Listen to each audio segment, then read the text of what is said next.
Assalamualaikum warahmatullahi wabarakatuh. Di sini saya Samsul Arifin akan menjelaskan materi tentang mengenal fundraising zakat. Fundraising zakat menurut bahasa yaitu berarti penghimpunan dana atau penggalangan dana.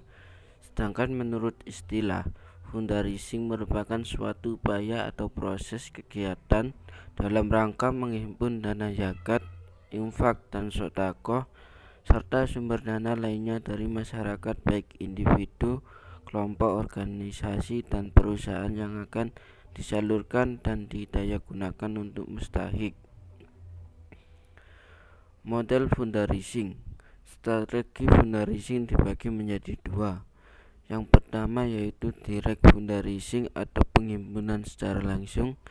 Yang teknik atau cara yang melibatkan partisipasi muzaki secara langsung, artinya pengaruh atau upaya yang dilakukan fundraising jika mendapatkan respon dari muzaki maka langsung dapat dialokasikan.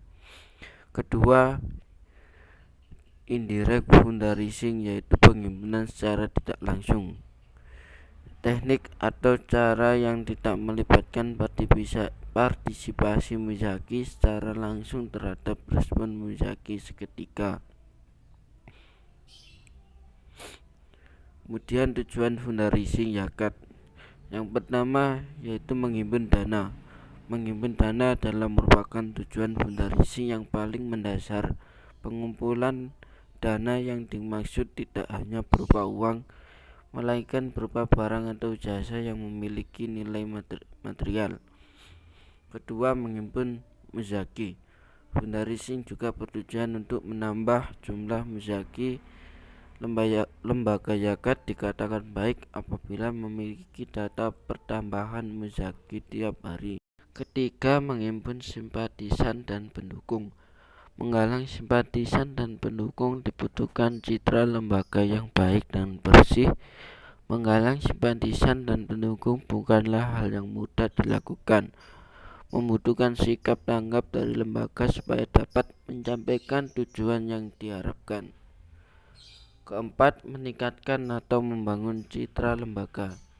Secara langsung atau tidak, citra baik atau buruk akan mempengaruhi eksistensi pada sebuah lembaga amil zakat.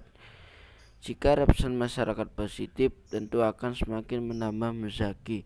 Namun jika penilaian terhadap lembaga tidak baik, maka akan berpengaruh terhadap keberlangsungan lembaga amil zakat tersebut. Kelima, memuaskan muzaki. Tujuan fundraising lain dapat dilakukan dengan memuaskan muzaki. Memberikan kepuasan terhadap muzaki dapat ditempuh melalui pelayanan, program, dan operasional secara keseluruhan. Selanjutnya, prinsip-prinsip fundraising. Prinsip fundraising harus meminta. Sebuah penelitian yang diadakan oleh sebuah organisasi amal besar menanyakan kepada orang-orang yang tidak memberi sumbangan. Donatur biasanya memberikan sumbangan ketika mereka diminta, walaupun mereka tanpa mengharapkan imbalan. Bagi donatur, ia tetap meyakini bahwa perasaan telah melakukan sesuatu yang berharga menjadi hal yang penting bagi dirinya, seperti donasinya ternyata dapat meningkatkan taraf hidup dalam masyarakat tertentu. Prinsip fundraising berarti berhubungan dengan orang lain, artinya semakin banyak berhubungan, berkenalan, ataupun mempunyai jaringan dengan banyak pihak, maka kemungkinan banyak orang yang memberikan sumbangan pada lembaga menjadi semakin besar. Prinsip kepercayaan dan hubungan masyarakat. Biasanya donatur lebih suka memberikan sumbangan kepada organisasi dalam suatu kegiatan yang mereka kenal. Ini berarti reputasi organisasi dan hubungan masyarakat yang baik menjadi penting, seperti membeberkan hasil-hasil yang dicapai dalam brosur yang dikirimkan kepada masyarakat. Prinsip fundraising adalah mengucapkan terima kasih. Mengucapkan terima kasih sangatlah penting sebagai sebuah penghargaan dan pengakuan kedermawan donatur.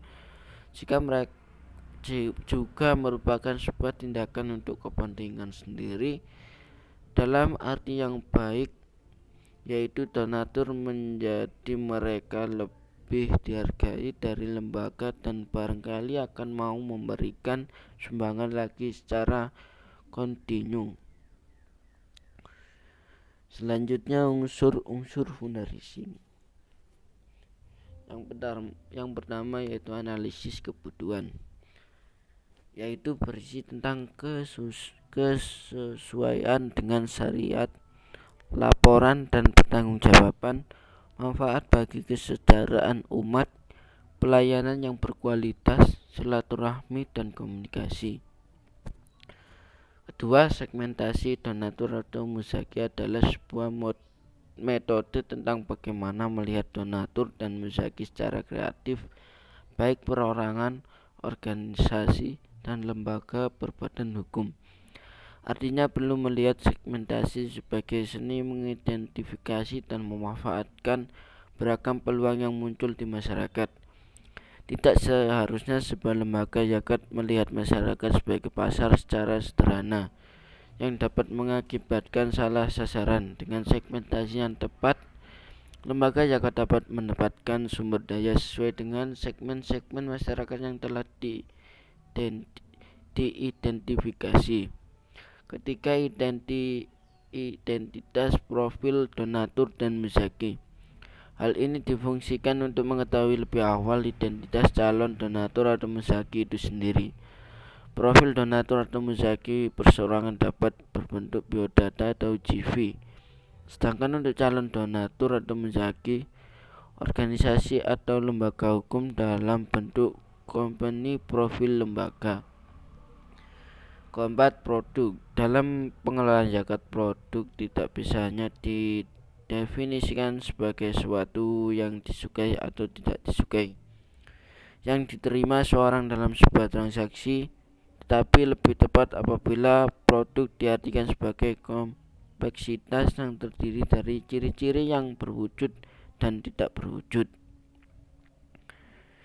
Sekian penjelasan dari saya, kurang lebihnya mohon maaf yang sebesar-besarnya. Akhirul kalam, wallahu muwaffiq ila aqwamit thoriq.